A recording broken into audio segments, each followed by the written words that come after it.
O Senhor esteja com todos. Ele está no meio de nós. Proclamação do Evangelho de Jesus Cristo segundo João. Glória a vós, Senhor. Naquele tempo, disse Jesus a seus discípulos: quem acolheu os meus mandamentos e os observa, esse me ama. Ora, quem me ama será amado por meu Pai, e eu o amarei e me manifestarei a ele. Judas, não o Iscariotes, disse-lhe: Senhor, como se explica que te manifestarás a nós e não ao mundo? Jesus respondeu-lhe: se alguém me ama, guardará a minha palavra, e o meu Pai o amará, e nós viremos e faremos nele a nossa morada. Quem não me ama, não guarda a minha palavra, e a palavra que escutais não é minha, mas do Pai que me enviou. Isso é o que vos disse enquanto estava convosco, mas o defensor, o Espírito Santo que o Pai enviará em meu nome, ele vos ensinará tudo e vos recordará tudo o que eu vos tenho dito. É palavra da salvação. Glória a vós, Senhor. Queridos irmãos e irmãs que aqui estão pessoalmente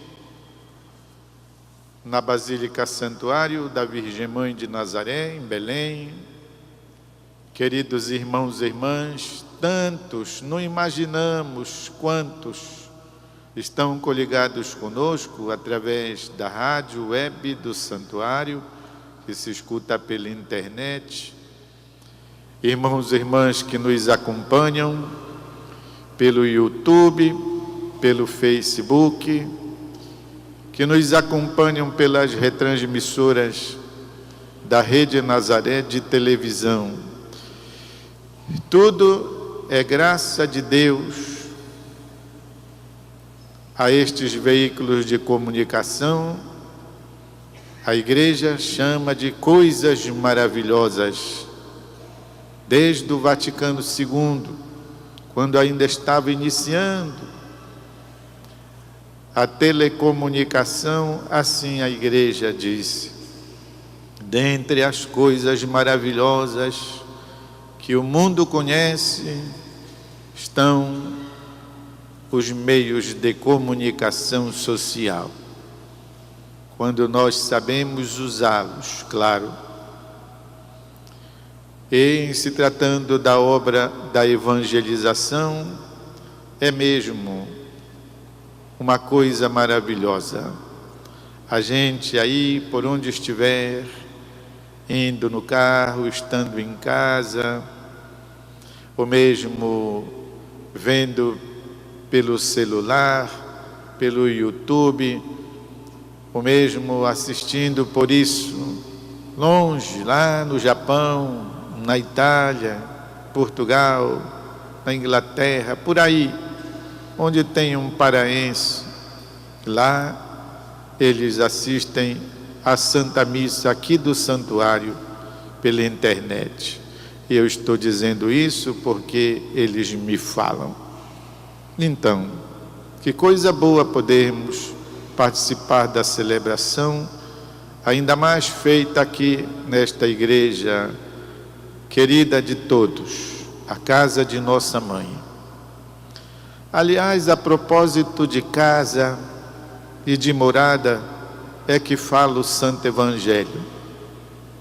Nesta nossa Basílica Santuário, ali à entrada da porta principal, já no átrium, está escrito em belas letras romanas: Domus Dei et Porta Coeli. Quer dizer, casa de Deus, porta do céu. E tem uma dupla referência. Se refere a casa de Deus mesmo, templo sagrado, e se refere também a Maria Santíssima. Enquanto ela foi casa de Deus, Deus alugou a barriga dela por 9 meses, trazendo Deus dentro de si, feito gente. Está aí a Virgem Maria, uma autêntica Domus Dei, ou seja, casa de Deus. Mas não só Jesus proclamou que Ele é o templo, quando Ele disse: destruí esse templo, referindo-se ao templo de Jerusalém, e eu o reconstruirei em 3 dias.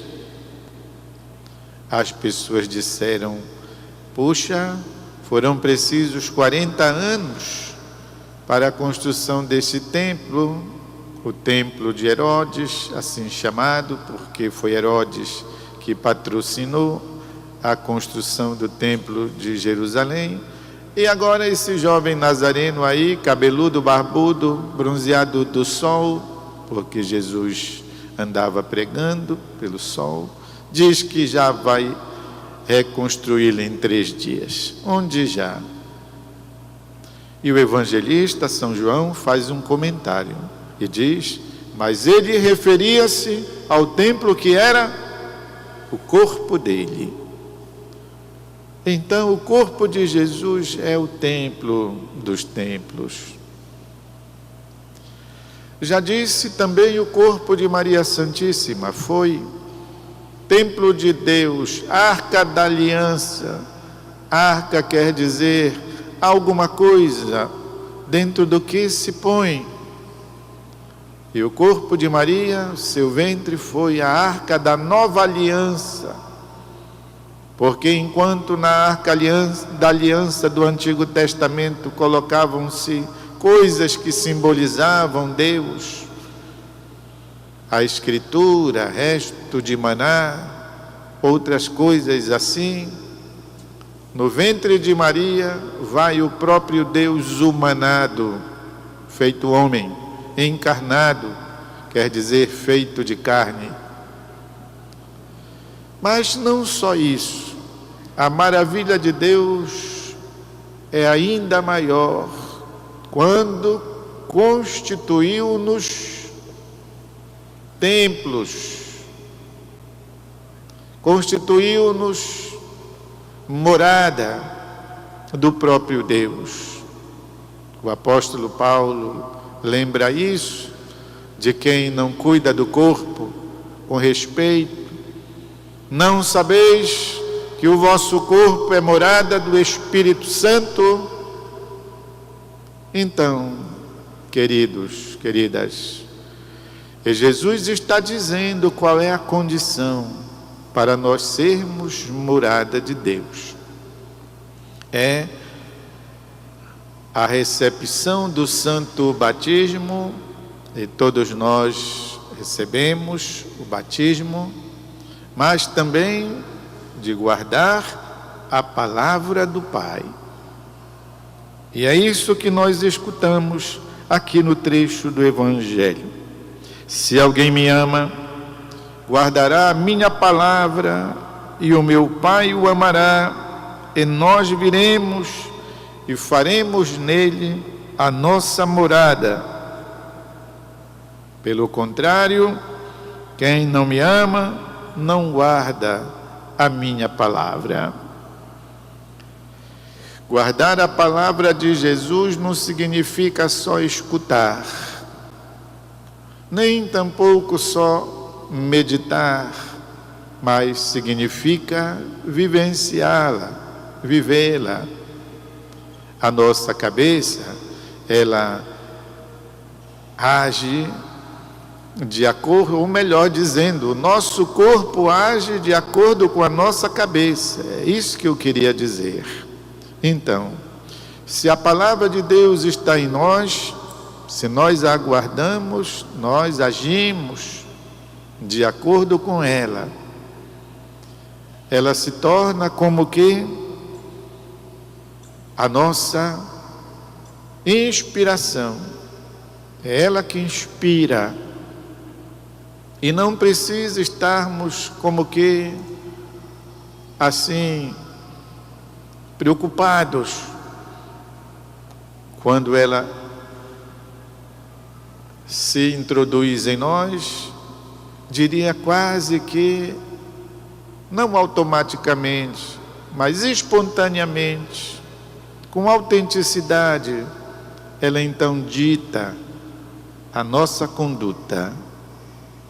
Se ela está em nós, se ela faz morada em nós, os nossos gestos serão gestos divinos, gestos de Jesus. Serão verdadeiramente gestos cristãos, serão gestos de gente, muito gente, para usarmos uma expressão bem mais informal. É a palavra, então, que dita as nossas escolhas, as avaliações que fazemos e até mesmo, olhem só, as palavras que dizemos. Portanto, tornar-se templo, morada de Deus, significa guardar a palavra. E até a gente aprende, hoje mais do que nunca, por exemplo, os métodos de oração que nos ajudam a guardar a palavra. Por exemplo, a Léxio Divina, ou a meditação orante, a prescrutação da palavra, significa ficar ali, não é isso? Remoendo a frase, o versículo, a ideia, guardar aquilo no nosso coração, ficar remoendo aquilo como a gente faz com chiclete e como também um tempo se fazia com o tabaco. Isso, remoendo. Devia ter algum gosto quem apreciava mastigar tabaco, senão não faria aquilo. Pois é, com maior sentido, devemos querer e, sobretudo, devemos remoer a palavra. Santo Antônio Maria Zaccaria, mestre de vida espiritual, dizia que era preciso que a gente aprendesse a remoer, a ruminar, e comparava como o boi que come o capim, mas não digere logo. Ele precisa de dias até para ficar, remoendo aquilo, e o estômago do boi é complexo exatamente porque vai passando de compartimento para compartimento, para ele poder se nutrir assim. É dessa forma a digestão do boi e o metabolismo dele. Pois Santo Antônio Maria Zaccaria usava esta comparação até para dizer que assim nós deveríamos fazer com a palavra de Deus, de modo que ela então vai sendo processada em nós aos poucos, para poder ser uma permanência autêntica da palavra em nós, para que ela possa assim ditar o nosso agir. Do contrário, vivemos o nosso batismo com superficialidade. E é por isso que então muitas vezes não prestamos atenção, nem damos o devido valor a ele. Somos cristãos de nomes. Vamos, meus irmãos e irmãs, amar sempre a palavra de Jesus.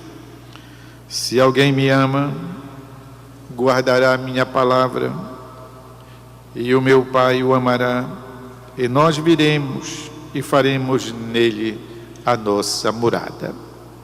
Peçamos ao Divino Espírito Santo, e por intercessão da Virgem Mãe de Nazaré, a graça de nós também podermos apreciar, permanecer na palavra e tirar proveito dela, e tornarmos-nos servos da palavra de Deus. Eu agora quero oferecer a todos nós um instante de silêncio, de modo que a gente possa aproveitar daquilo que a palavra hoje nos sugeriu como reflexão.